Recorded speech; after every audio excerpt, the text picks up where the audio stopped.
आज पहाड़ी इलाकों से लगातार हो रहे पलायन अब गंभीर सामाजिक और आर्थिक संकट की ओर रुख कर चुके हैं। कभी आबाद रहने वाले कई गांव आज वीरान होते जा रहे हैं। लोग बेहतर जीवन, रोजगार, शिक्षा और स्वास्थ्य सुविधाओं की तलाश में मैदानी शहरों की ओर रुख कर रहे हैं। सवाल यह है कि आखिर पहाड़ छोड़ने की नौबत क्यों आ रही है और इससे राज्य को क्या नुकसान हो रहा है। चलिए आपको विस्तार से बताते हैं। पहाड़ों में खेती ही आय का मुख्य साधन है, लेकिन छोटी जोत, सिंचाई की कमी और बाजार तक पहुंच ना होने से खेती लाभदायक नहीं रही। उद्योग धंधों और स्वरोजगार के अवसर भी सीमित रहे।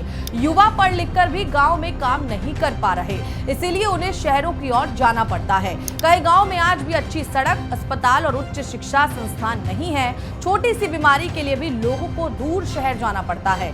बच्चों की बेहतर पढ़ाई के लिए परिवार स्थायी रूप से पलायन कर रहे हैं। जंगली सुअर, बंदर और भालू फसलों को भारी नुकसान पहुंचा रहे हैं। किसान रात रात भर खेतों की रखवाली करते हैं, फिर भी मेहनत का फल नहीं मिल पाता। इससे खेती से मोहभंग बढ़ता जा रहा है। हिमालय क्षेत्र की कमजोर परिस्थिति पर अनियंत्रित निर्माण और जलवायु परिवर्तन का असर साफ दिख रहा है। भारी बारिश, भूस्खलन और जमीन धंसने की घटनाएं बढ़ रही हैं। कई परिवार असुरक्षा के कारण गांव छोड़ने को मजबूर हैं। कई पहाड़ी इलाकों में पेयजल संकट गहरा गया है।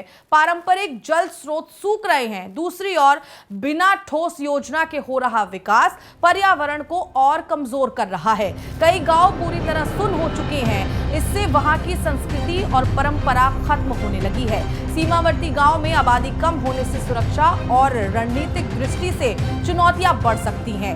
खेती और पारंपरिक काम बंद हो रहे हैं। इससे राज्य की ग्रामीण अर्थव्यवस्था कमजोर पड़ रही है। जब लोग शहरों में बसते हैं तो वहां भी भीड़, बेरोजगारी और संसाधनों पर दबाव बढ़ता है। लगातार बढ़ रही समस्या से निजात तभी मिलेगा जब सरकार ठोस और सही फैसले लेगी। हाल ही में मुख्यमंत्री पुष्कर सिंह धामी की पत्नी गीता धामी ने कहा कि मुख्यमंत्री एक दिन की भी छुट्टी नहीं लेते और राज्य के लिए लगातार काम करते हैं। इसमें कोई दो राय नहीं कि सरकार कई बड़े प्रोजेक्ट और विकास कार्यों की बात कर रही है, लेकिन सवाल ये है कि क्या ये बड़े प्रोजेक्ट पहाड़ों के खाली होते गांव की समस्या को हल कर पा रहे हैं। आलोचकों का कहना है कि सरकार धार्मिक, पर्यटन और बड़े निर्माण कार्यों पर ज्यादा ध्यान देने की कोशिश कर रही है, जबकि गांव में रोजगार, स्वास्थ्य और शिक्षा जैसी बुनियादी समस्याएं अब भी जस की तस हैं।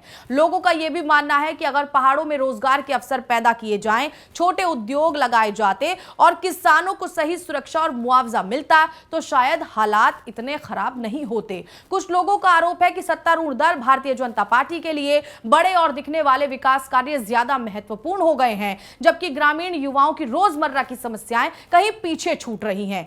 पहाड़ का युवा पढ़ लिख कर भी अवसर नहीं पा रहा है, ना तो पर्याप्त सरकारी नौकरियां हैं और ना ही निजी क्षेत्र का विस्तार। ऐसे में वो शहरों या दूसरे राज्यों का रुख कर रहे हैं।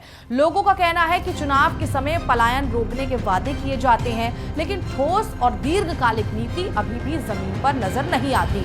अगर सच में पलायन रोकना है तो केवल बड़े प्रोजेक्ट नहीं बल्कि गांव केंद्रित विकास मॉडल की जरूरत है। स्थानीय स्तर पर रोजगार, खेती को सुरक्षित और लाभदायक बनाना, बेहतर स्कूल और अस्पताल, पर्यावरण को बचाते हुए विकास। जब तक गांव में रहना सम्मान और अवसर का प्रतीक नहीं बनेगा, तब तक पलायन रुकना मुश्किल है। चलो मान लिया सरकार बहुत काम कर रही है, लेकिन सवाल ये है कि क्या वो काम पहाड़ के आम लोगों की असली जरूरतों को पूरा कर पा रहा है। अगर पहाड़ खाली होते रहे तो ये सिर्फ सामाजिक नहीं बल्कि आर्थिक और रणनीतिक नुकसान भी हो सकता है। अब समय है कि विकास की दिशा पर गंभीरता से पुनः विचार किया जाए, ताकि उत्तराखंड के गांव फिर से बस सके और युवाओं को अपने घर गांव में ही भविष्य दिखे। उत्तराखंड में पलायन कोई एक सरकार के समय की समस्या नहीं रही, बल्कि ये लंबे समय से चली आ रही चुनौती है। जब राज्य में कांग्रेस की सरकार रही तब भी पलायन रोकने के लिए कुछ कदम उठाने का प्रयास किया गया था, लेकिन वो सही परिणाम नहीं दे पाया था। ऐसे ही बीजेपी सरकार ने भी योजनाएं बनाई, पलायन आयोग का गठन, स्वरोजगार और स्टार्टअप योजनाएं, होम स्टे और पर्यटन पर जोर, सड़क और कनेक्टिविटी, कृषि और बागवानी को बढ़ावा, सीमांत गांव के लिए विशेष योजनाएं, लेकिन हर पहाड़ी गांव तक उनका पूरा लाभ नहीं पहुंच पाया। स्थायी और बड़े पैमाने पर रोजगार अभी भी सीमित है। स्वास्थ्य और उच्च शिक्षा की सुविधाएं अभी भी पहाड़ों में पर्याप्त नहीं मानी जाती। जंगली जानवरों और प्राकृतिक आपदाओं की समस्या जस की तस बनी हुई है। और आप समझ सकते हैं कि कैसे सिर्फ योजनाएं बनाने का काम करने वाली सरकार धरातल पर पूरी तरह से फेल हो चुकी है। अंधभक्तों की रेस का हिस्सा आप मत बनिए। आंखें खोलकर देखिए कि नुकसान है किसका, मुसीबत कौन उठा रहा है, घर से दूर कौन भटक रहा है। अगर जनता सवाल करने बंद कर देगी तो वो उस भीड़ का हिस्सा बनेगी जो विकास नहीं विनाश की ओर बढ़ती है और अपने पैर पर खुद कुल्हाड़ी मारती है, या यूं कहें कि कुल्हाड़ी पर ही पैर मार देती है।